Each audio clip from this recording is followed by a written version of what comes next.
We have the privilege of having a professor here. Go ahead.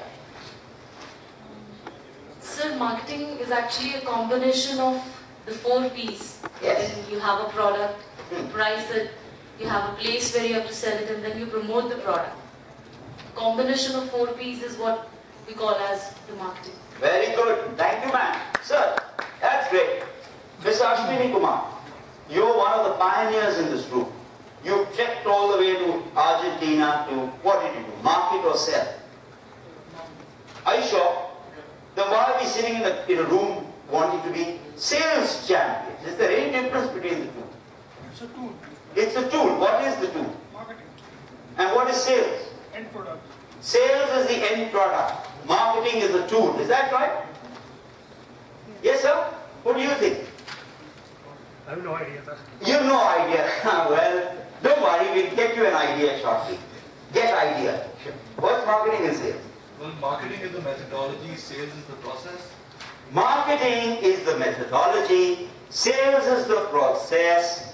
Well, I don't know. I'm confused. Somebody would like to deconfuse me. What's the difference between marketing and sales? Marketing is basically an analysis, designs and programs designed to develop the mutual beneficial exchanges with the target markets for earning the profits. Sir, you've got my knickers in a twist. I'm totally confused. Okay. And sales, sir? Sales? Sales is to sell the product in the market. Sell the product. Sell the damn thing anyhow, right? Yes, sir. I think to simplify, we can say the marketing is the whole process. Sales is just a part of it. Sales is meeting profits and meeting challenges. But marketing is the whole process.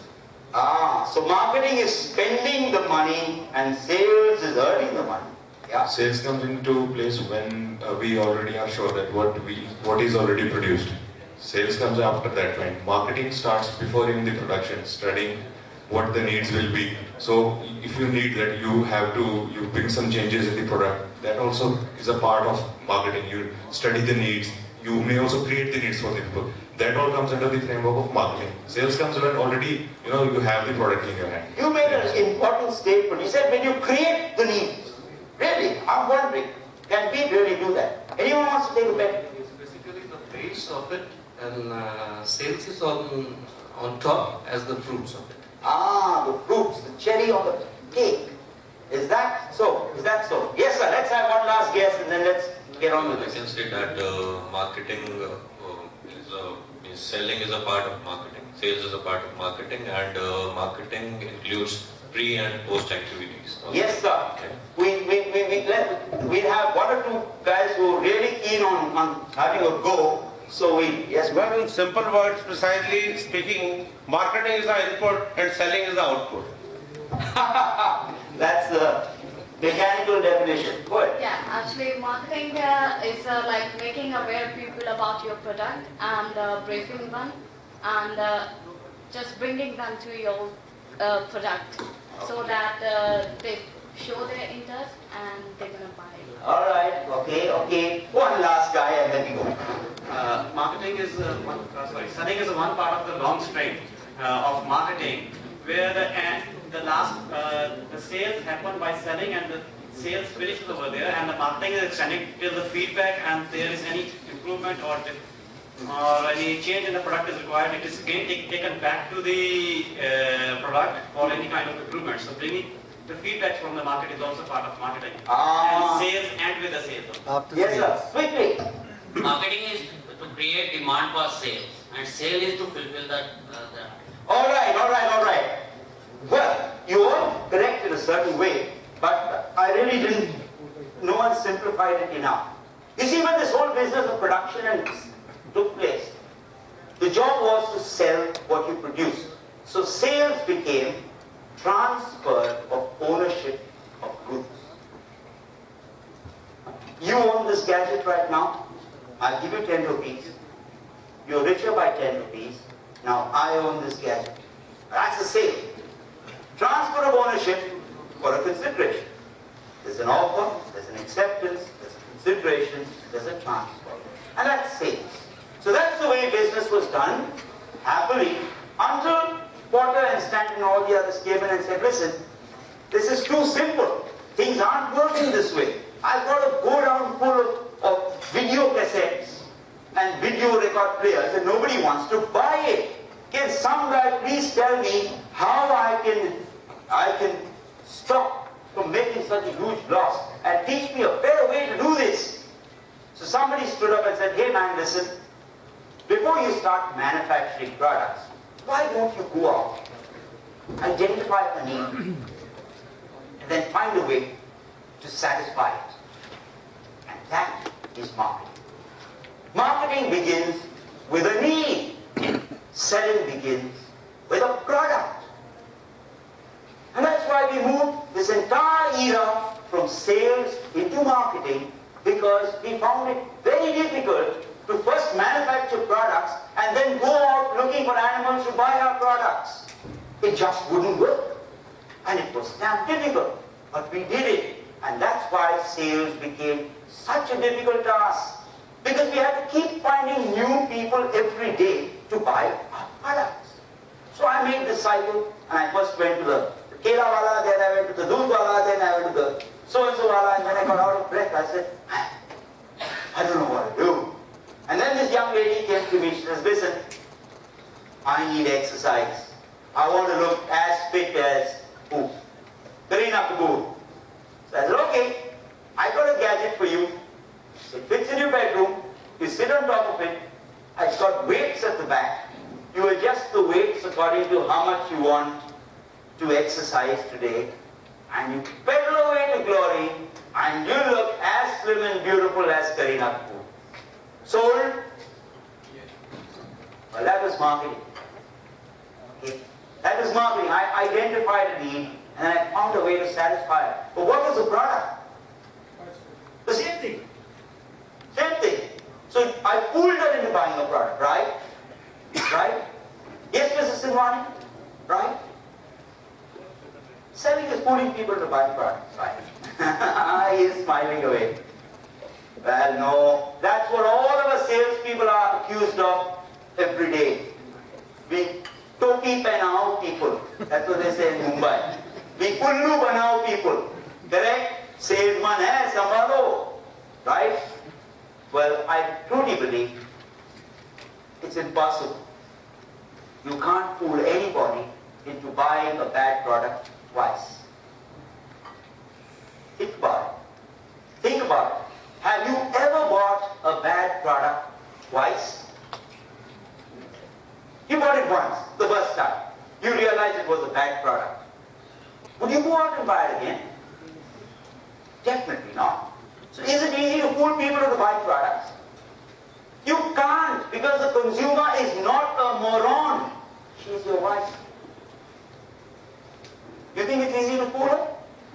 You've tried it all these years. Okay, Mrs. Sinwani is not telling us the truth. Okay, he's tried it all these years, he hasn't succeeded. So what do you think? What chance do I have in fooling his wife into buying a bad product? You can't. So the first myth I want to bust this morning is, selling is not fooling people.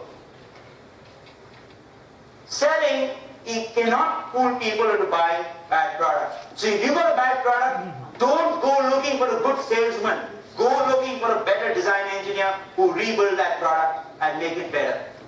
And what's a better product? So, what's a better product? What is a product? Exactly. You hit the nail on the head. You hit it hard. He said, simple product is something that satisfies a need. And what's a better product? Yes, Vinay, what's a better product? Which satisfies my need in a better way. Better way. There you go. You hit it twice as hard on the head. And what's a super duper product? As per the specification. No. No. What's a super duper product? Yes, sir. Which is as per your pocket. No, I don't think so. What's a super duper product? Buying a product. No. Delight. Yes, sir. It creates impulse in customers' mind to buy that product. No, it satisfies the need in a super duper way. I think it's value for money. Simple. Simple. Let me give you an example. Let me give you a small example. One of the finest, and I'm a great brand fan. You see, besides being a brand consultant, there are certain brands that I'm very fond of. And one of them is a very Indian brand. Because some of us are Indian brands are extremely innovative. This is to do with selling and marketing. It's called Fair and Lovely. You know the brand? Fair and Lovely. What's it do? What does it do? What does it do? It makes you fairer. Now, it's a fairness cream. You know, when I travel around Europe and other places, I went looking for fairness cream. I went to the cosmetic stores, to L'Oreal and to Revlon and all the stores looking for fairness creams. And the sales were asking, what? What? Fairness cream? Never heard of that. Look for a tanning lotion. There you go. I discovered, oh my gosh, this is a unique product. It exists nowhere else in the world but in India. A fairness cream. Well, the last count, I think the turnover was something like 1,000 crores of the brand. I don't remember, I don't know what it is now. Any idea? It crossed 1,000 crores. 1,000 crore rupee worth of fairness cream, Fair and Lovely bought every year in this country. Now, I went investigating this product and I said, let's find out why are these people buying fairness cream? And you know, they did a market research, IMRB, and they wanted to do a consumer profile. You know what they found out? 60% of the users of fairness cream, Fair and Lovely, were men. 60% of the users of Fair and Lovely were men. So there is a geographical segmentation. And where do you think they found the highest densities of male users for fairness cream? North India or South India? South India. Wrong, it was North India. So you see, the guys in the South had given up hope by then. But you see, it was so strange. And then I wondered, I said, come on, now I'm a professor of marketing like Madam. Ma'am, Professor, what's your name, ma'am?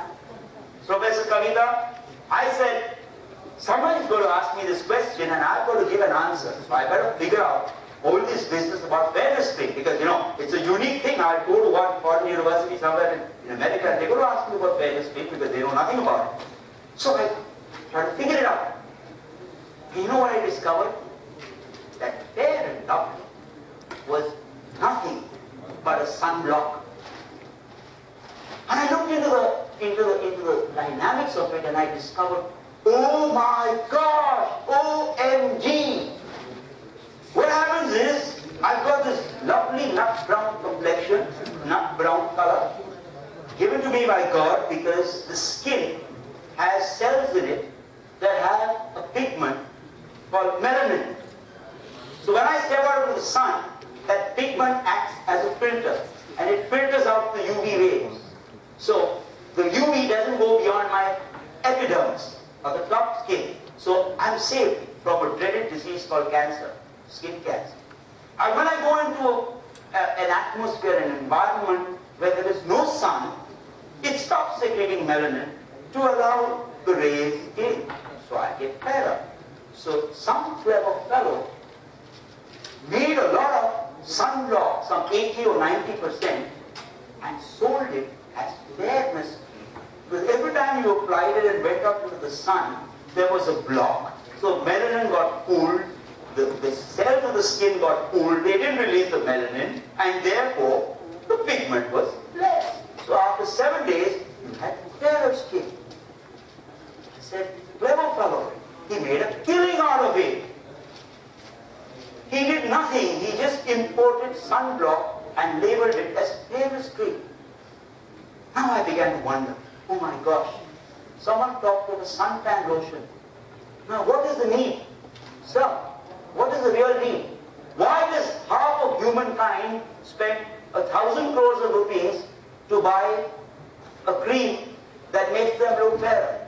And the other half of humanity spend another 1,000 crores of rupees to buy suntan oil, take up all their clothes, fly on Goa's beach and look darker. It's not a it's need-based, it's medical. It's medical, it's so what is the correct need? To get fairer or to get darker? They need to get darker to stop that cancer. Well, okay. Honestly, there's no answer to that question. It's something that you experience. So my friend there who told me, marketing creates need, forget it. You can't. You can't create a need. Many a time I have manufacturers coming to me and say, hey, I've got this wonderful product. Yeah, but there's no need for it. Sir, you create the need. You're the marketer. You're the guy who knows how to create needs. And I tell him, sir, I cannot create a need. Because a need is something that we experience. A need, the definition of a need in psychology is